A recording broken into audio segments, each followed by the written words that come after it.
Hi, this is Ayushree Malik, Miss Diva Supranational 2024, and I'm here to talk about my Miss Diva journey. Well, starting with how did a girl from Delhi actually thought of becoming a beauty queen? I still remember when I gave my 12th boards exam, and this one teacher of mine actually walked up to me and she said that I think you can be a Miss India. And I'm like, why? Why do you think I can be a Miss India? So she just had this vision for me. She felt that I'm very poised and I have certain qualities that fit for the pageant. So she advised me that you should go for it. And, personally, I feel that like many other girls in our country, I have been looking up to Aishwarya Rai, Sushmita Sen. So I really thought that this is something I could give myself a chance with. So right after my schooling, I just started preparing for the pageant.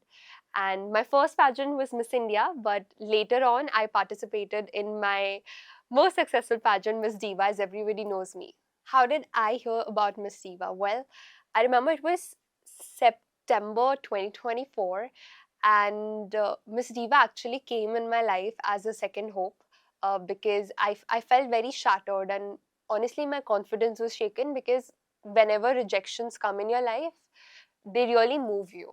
So after Miss India, I thought that, oh, I'm not good enough. Maybe I'm not as pretty as everybody is. Maybe my ramp walk is not up to the mark, or so many reasons. You have like 100 reasons to doubt yourself. But when I heard that Miss Diva registrations are open in September 2024, I thought that everybody deserves a second chance. So Miss Diva was something where I felt that this is the platform where I have to prove everyone who I am.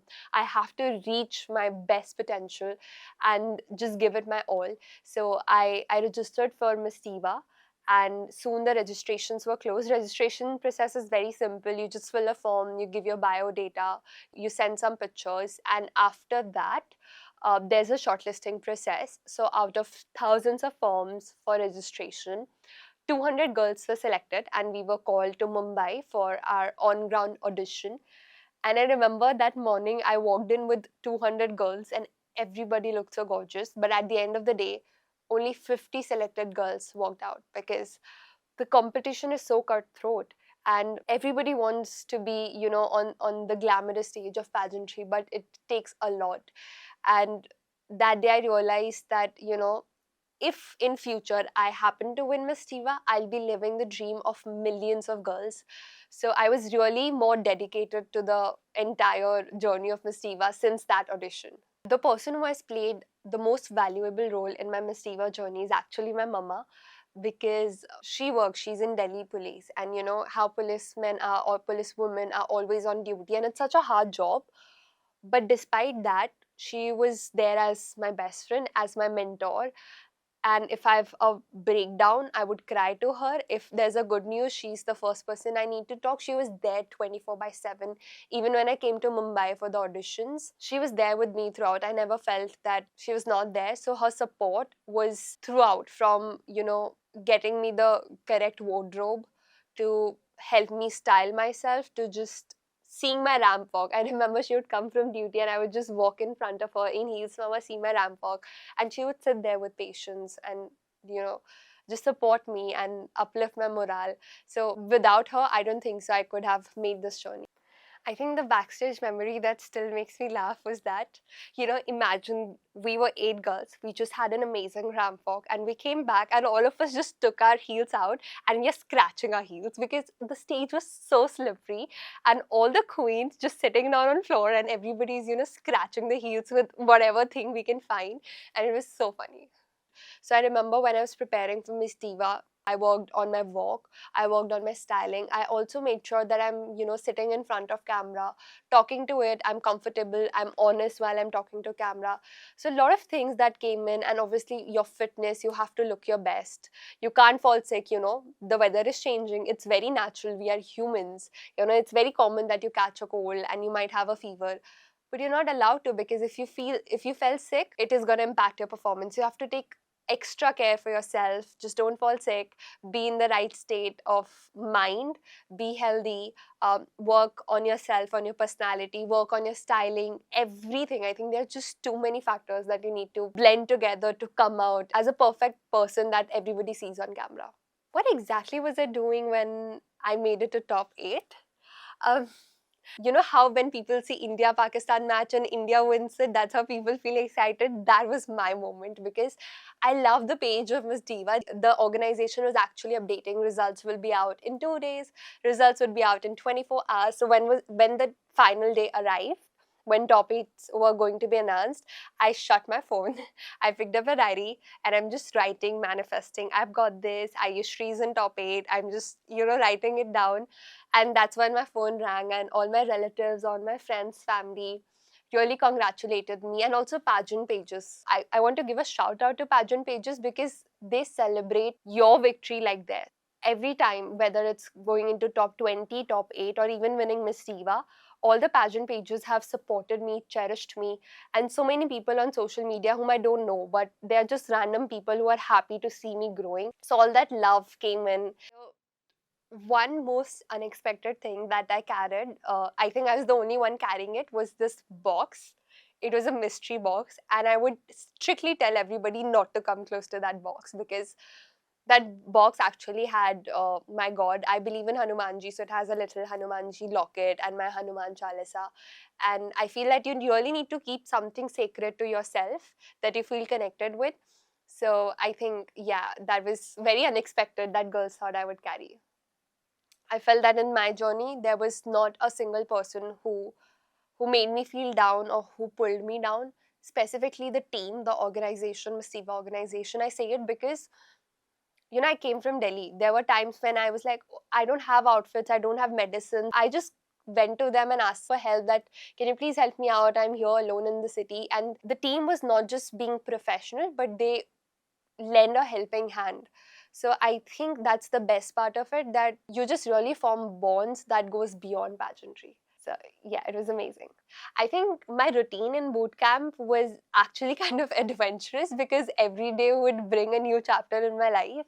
Because in boot camp, the organization actually gets to know various aspects of you. There were days when we would just walk in our high heels and show that, we are ready to strut the ramp. And there were days when in personal interview we would open up about how we come from humble beginnings and we have come through a lot.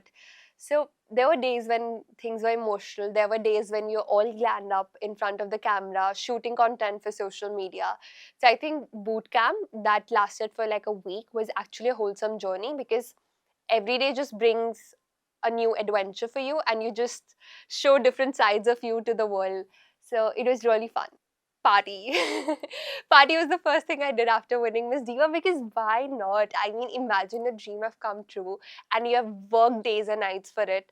You have, been at your utmost discipline, not eating those junks and those samosas and those french fries, all that, cutting down to that.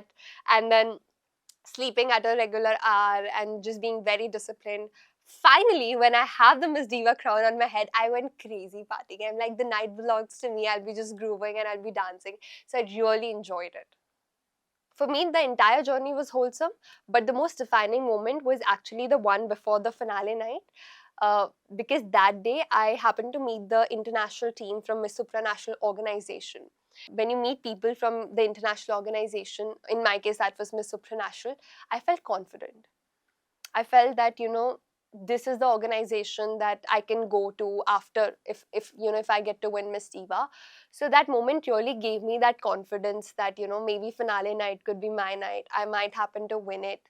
But again, the message that I want to give everyone is that there is not a single defining moment. You have to prove yourself every moment, every second in the pageantry. Oh my gosh, three emojis to describe my Miss Diva experience. I think that's too less. But first one is the queen emoji with the crown. And second one would be there's an emoji like this, like, I've got it. I know my game. And third would be crying one because believe it or not, it's really hard. Pageantry is really hard, and I would just break down every second day. So yeah, a little bit of tears. Okay, so now I would like to recall my finale moment. So there was a round table like this, and all the girls were holding hands surrounding around that, and on the table was the crown. I saw the crown once. I'm like, this crown could be on my head, and it could be in the history that I won Miss Diva. I just looked at the crown. I prayed to it that, dear crown, I really need you because I worked so hard. Like, I know the crown was so valuable that everybody would see my hard work. So I really prayed to the crown. I think people don't understand, but everybody goes through so much to earn that one crown, and that crown is really life changing. In the finale moment, I just looked at the crown, I prayed to it, I closed my eyes, and I said, I just surrendered in that moment that it's all gonna work out for me. And once I heard my name, I walked in front, I felt my crown like it's coming on my head. I still remember. It just came in my head. I was like, thank you. I couldn't believe it. And then my eyes were in the audience because I was searching for my mom. As I said, this journey is not alone. For me, it was about so many people who were there because everybody feels happy. So, it's not the victory of you alone. So I just looked at the audience, I looked at my mom, and I had my crown. So I think it was perfect for me. I wish I could tell myself that you're going to win, so chill. But if one advice I can give to myself at the beginning of Miss Diva was that, like, just don't lose the hope. Keep going, even though it gets hard, even though it feels that it's impossible. But how would things work out if you don't try? Even if it's destiny, but you still have to work hard for your destiny. Just one thing, that keep pushing through it. And that's the advice I'm also giving myself right now. As I speak in this video, I don't know what is going to be my future. But I know that I'm going to keep trying for the things that matter to me. And I know I'll be somewhere. So yeah, that was all. Thank you so much if you have listened to me so far. And this is my Miss Diva journey, a journey that's so precious to me. And if you have learned something out of it, I'm really glad. And to all the future Miss Divas coming, I can't wait to see you guys and give you guys a good big hug because it's not easy. And if you're going through it, I'm really proud of it.